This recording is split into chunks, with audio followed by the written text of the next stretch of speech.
دے دیا آپ نے چاکلیٹ سب کو؟ اس کو دیا اپنے بھائی کے لیے؟ نہیں دیا؟ ملیحہ کو اس کے بھائی کے لیے بھی دیا ہو؟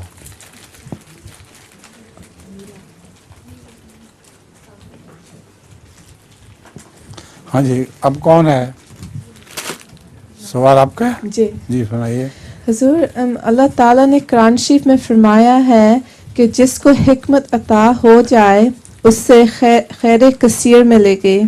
حضور، حکمت ملنے سے کیا مراد ہے؟ یہ جتنے بھی سائنسز ہیں یہ حکمت ہیں، اور جو بھی سائنسدان ملک ہیں وہ بہت زیادہ امیر ہیں ان ملکوں سے جہاں سائنس کا علم کم ہے، تو حکمت ہی کے نتیجے میں ساری دولت ملتی ہے۔ جزاک اللہ۔ اما یوت الحکمت فقد اوتی خیرن کثیرہ، کہ جس کو حکمت عطا کر دی جائے اس کو مال دولت بھی بڑا کثرت سے ملتا ہے۔